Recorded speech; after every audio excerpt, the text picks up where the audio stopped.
ایک مشہور مصنف نے اپنے مطالعے کے کمرے میں قلم اٹھایا اور ایک کاغذ پر لکھا بڑے درد بھرے انداز میں، گزشتہ سال میرا آپریشن ہوا اور پتا نکال دیا گیا۔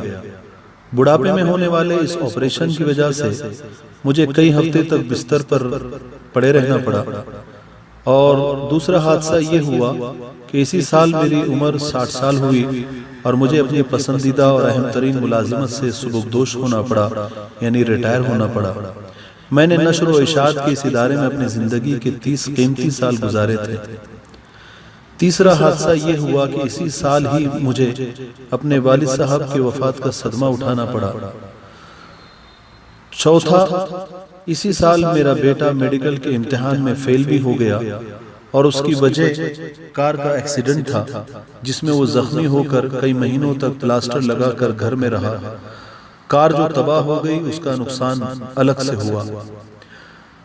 اس مصنف نے صفحے کے نیچے بڑے درد کے ساتھ یہ لکھا کہ آہ کیا ہی برا سال یہ گزرا۔ مصنف کی بیوی کمرے میں داخل ہوئی تو دیکھا کہ اس کا خاوند غمزدہ چہرے کے ساتھ خاموش بیٹھا خلاؤں میں گھور رہا تھا۔ اس نے خاوند کی پشت کے پیچھے کھڑے کھڑے ہی کاغذ پر جو لکھا وہ سب دیکھ لیا۔ خاوند کو اس نے اس کے اسی حال پر چھوڑ کر باہر چلی گئی۔ کچھ دیر کے بعد جب وہ کمرے میں لوٹی تو اس کے ہاتھ میں ایک کاغذ تھا جس پر کچھ لکھا تھا۔ اس نے وہ کاغذ اس کے خاوند کے آگے جو کاغذ رکھا تھا اس کے برابر رکھ دیا۔ کچھ دیر کے بعد خاوند نے وہ کاغذ دیکھا تو اس پر لکھا تھا کہ گزشتہ سال آخرکار مجھے اپنے پتے کے درد سے نجات مل گئی، جس سے میں سالوں سے کرب اور پریشانی میں مبتلا رہا۔ میں اپنی پوری صحت مندی اور سلامتی کے ساتھ 60 سال کا ہو گیا ہوں۔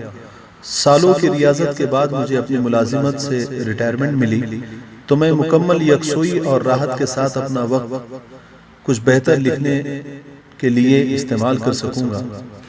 اسی سال ہی میرے والد صاحب 85 سال کی عمر میں بغیر کسی پر بوجھ بنے، بغیر کسی بڑی بیماری کے اور درد کے آرام کے ساتھ اپنے خالق حقیقی سے جا ملے۔ اسی سال اللہ تعالیٰ نے میرے بیٹے کو ایک نئی زندگی عطا فرمائی، اور ایسے حادثے میں جس میں فولادی کار تباہ ہو گئی تھی، مگر میرا بیٹا کسی معذوری سے بچ کر زندہ و سلامت رہا۔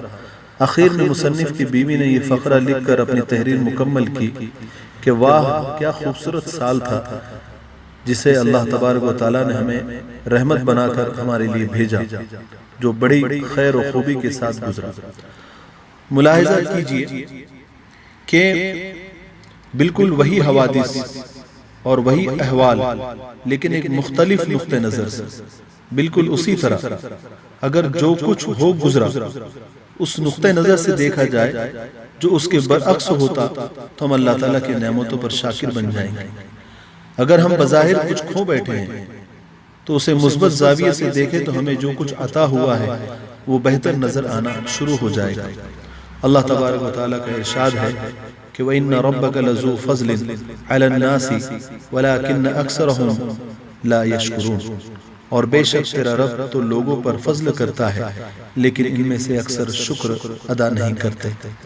عزیزان گرامی، مثبت سوچ رکھیے اور مثبت سوچ کے ساتھ زندگی گزاریے، اللہ کا شکر ادا کیجئے، نعمتوں میں انشاءاللہ اضافہ ہوگا۔